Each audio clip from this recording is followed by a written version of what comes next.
Assalamu alaikum wa rahmatullah, j'espère que vous allez bien.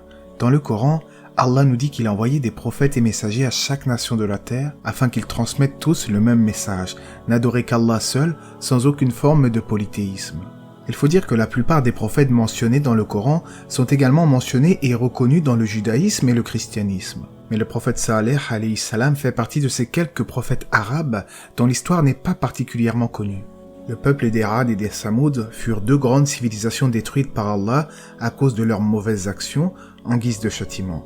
Nous avions déjà parlé sur la chaîne des Ad dont le prophète était Hud alayhi salam. C'était un peuple de géants outranciers. Après la destruction des Ad, les Samoud leur succédèrent et reprirent leur pouvoir et leur puissance, à savoir le peuple du prophète dont nous allons parler aujourd'hui, Saleh alayhi salam. On en parle tout de suite, après la petite intro.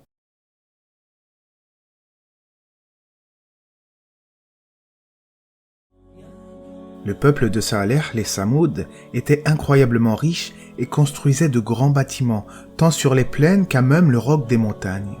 Encore aujourd'hui, les vestiges de leur mode de vie se retrouvent sur le site de Madain Saleh en Arabie Saoudite.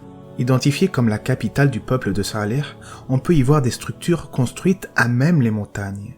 Il est dit dans le Coran, « Creusez-vous habilement des maisons dans les montagnes, craignez Allah donc et obéissez-moi. » Cela me rappelle le verset concernant la même attitude qu'avait adopté le peuple de Hud, à savoir les Had. Il est dit dans le Coran, « Bâtissez-vous par frivolité sur chaque colline un monument ?» En effet, quel est l'intérêt de construire des édifices prestigieux sans le moindre intérêt, par arrogance, en toute vanité, afin de montrer une certaine puissance? De surcroît, le peuple de Samoud ne se soumettait pas au commandement divin, il s'enlisait dans les péchés. De plus, ils adoraient en dehors de leur Créateur ce qui ne peut ni leur nuire ni leur être profitable. Le prophète Saleh fut donc envoyé pour les mettre en garde et pour qu'ils sachent qu'Allah était mécontent de leur agissement. S'ils ne revenaient pas sur le droit chemin, un châtiment s'abattrait alors sur eux. Saleh était un homme pieux et droit qui jouissait d'un statut de leader au sein de sa communauté, mais son invitation à adorer Allah seul et sans associé fit rager de nombreuses personnes. Seules quelques-unes reconnurent la sagesse de ses propos, mais la plupart le rejetèrent, lui et son message, aussi bien verbalement que physiquement. « Ô Saleh, tu étais auparavant un espoir pour nous. Nous demandes-tu de ne plus adorer ce qu'adoraient nos ancêtres ? Ce à quoi tu nous appelles nous jette, certes, dans un doute plein d'inquiétude. » Un jour, les Samoud se réunirent à leur point de rassemblement à l'ombre d'une montagne. Ils demandèrent à Saleh de leur prouver que le Dieu unique dont ils parlaient était réellement fort et puissant. Ils lui demandèrent alors d'accomplir un miracle, à savoir de faire en sorte qu'une chamelle unique et incomparable surgisse d'entre les montagnes avoisinantes. Saleh leur demanda « Si la chamelle apparaît devant vous, croirez-vous enfin à mon message ?» Ils répondirent alors par l'affirmative. Ensuite, alhamdulillah, une grosse chamelle enceinte de 10 mois surgit d'entre les rochers au pied de la montagne. Certains d'entre eux comprirent alors le caractère extraordinaire de ce miracle, mais malheureusement la plupart, dans leur arrogance et leur entêtement, continuèrent de nier et refusèrent de croire à autre chose qu'à un simple hasard.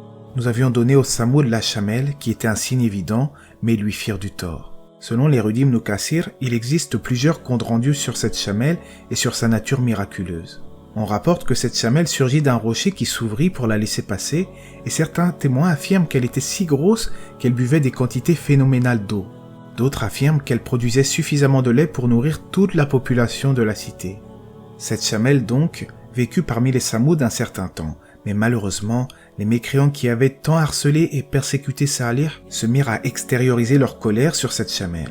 Certains commencèrent à se plaindre du fait qu'elle buvait trop d'eau, ou même encore qu'elle terrifiait leur bétail.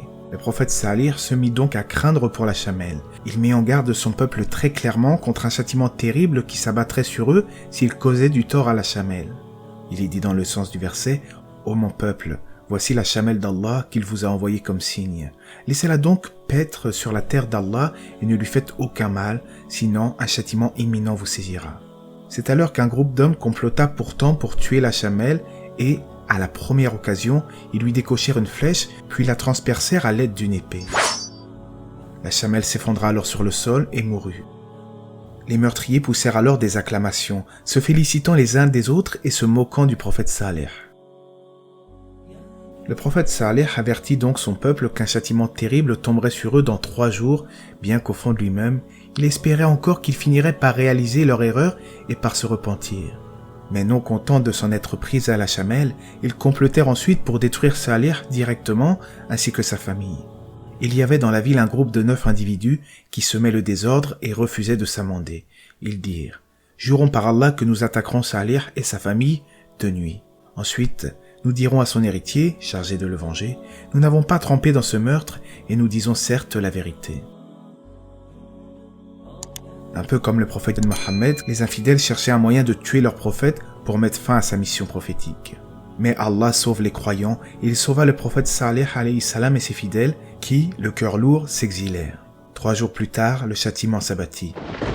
Le ciel fut zébré d'éclairs, le tonnerre gronda atrocement et la terre trembla violemment et Allah détruisit la cité des Samoud dont les membres périrent, terrifiés et incrédules. Et le cri saisit les injustes et les voya foudroyés dans leur demeure. Ibn Kathir raconte qu'ils moururent tous à la même seconde comme un seul homme. Leur arrogance et leur entêtement ne leur avaient été d'aucun secours, pas plus que leurs idoles. Leurs grands bâtiments extravagants ne leur avaient offert aucune protection non plus.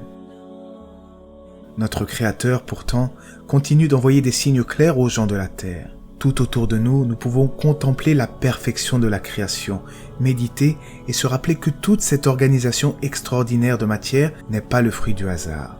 De plus, Allah nous a révélé le Coran, le dernier guide pour l'humanité, un livre parsemé de miracles en tout genre. Notre Seigneur est très miséricordieux et pardonne beaucoup car il aime pardonner. Cependant, ces avertissements ne doivent jamais être pris à la légère car son châtiment peut être sévère et soudain. Les Samoud en firent eux-mêmes l'expérience. Étant située dans la péninsule arabique, la région des Samoud fut un jour traversée par le prophète Mohammed alayhi salatu wassalam lui-même. En ce sens, l'imam Ahmed rapporte de Ibn Omar, lorsque le prophète est sorti avec ses compagnons en direction de Tabouk, il passa dans la vallée des pierres du côté des demeures des gens de Samoud. Les gens puisèrent alors de l'eau des puits utilisés par les Samoud. Ils firent pétrir du pain et placèrent leurs marmites sur le feu. Mais le prophète leur ordonna d'enlever leurs marmites et de donner la pâte aux chameaux. Il continua son chemin avec eux jusqu'à ce qu'ils arrivent au puits où la chamelle de Salih avait l'habitude de boire. Il leur interdit d'entrer dans les demeures de ceux qui ont été châtiés en leur disant « Je crains qu'il ne vous arrive ce qui leur est arrivé, aussi n'entrez pas dans leur demeure. » Qu'Allah fasse que nous tirions des leçons des peuples du passé et que nous fassions en sorte que nos vies respectent les commandements divins. Allah sait mieux, j'espère que cela vous aura été profitable, que la paix et les bénédictions d'Allah soient sur le prophète, sa famille et ses compagnons.